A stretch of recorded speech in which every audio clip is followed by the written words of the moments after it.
It's 250 years since Jane Austen's birth, so I've come to Winchester to check out the Jane Austen tour and put together a little guide for you to follow if you want to come to the city.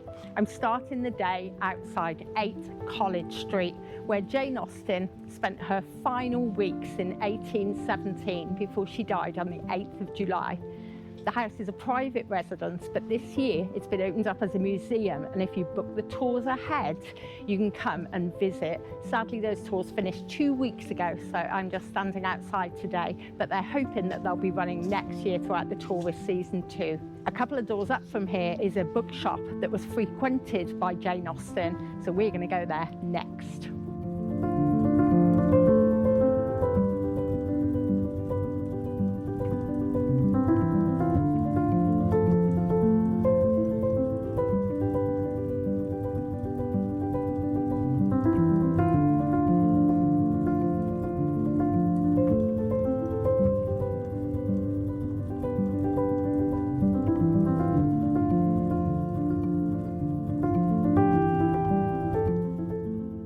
From the bookshop, it's a short walk to Winchester Cathedral, where Jane Austen lies in the north nave.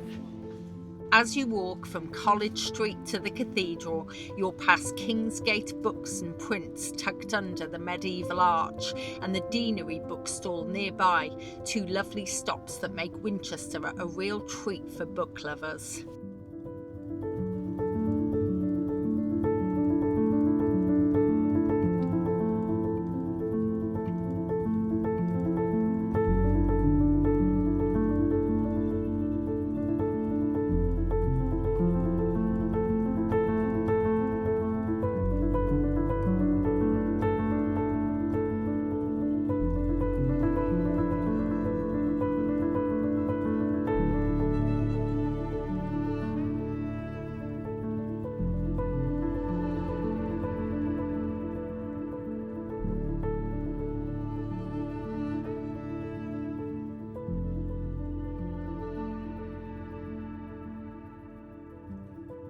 A few minutes later, and we arrive at Winchester Cathedral, where Jane Austen is buried in the north aisle nave.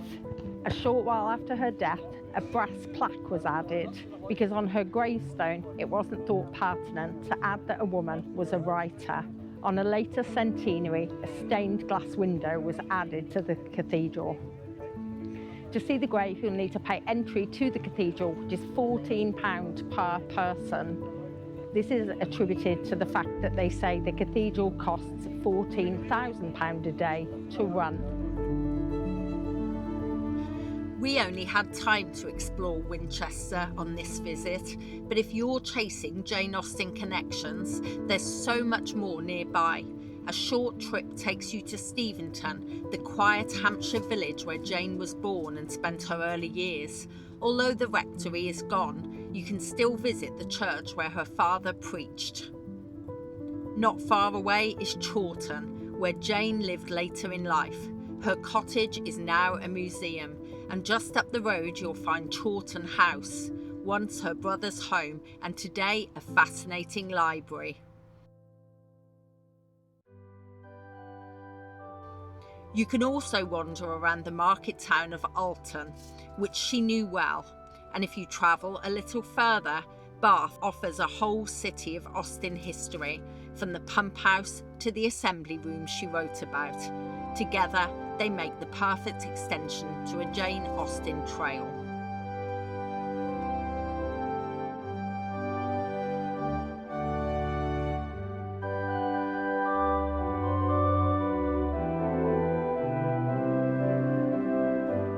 The whole floor here is lined with grave upon grave upon grave. So many important graves, in fact, that it takes me a while to realise that I've walked straight past Jane Austen's. Winchester Cathedral is, of course, where Jane Austen is buried. Her grave lies in the north aisle, and there's also a brass plaque and memorial window celebrating her life and work.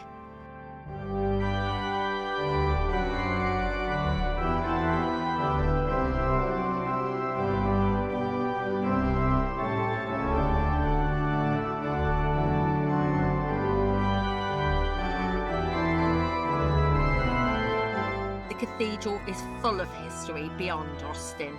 You'll also find the resting places of Saxon kings and bishops, other notable characters from the area, along with beautiful medieval carvings and stained glass.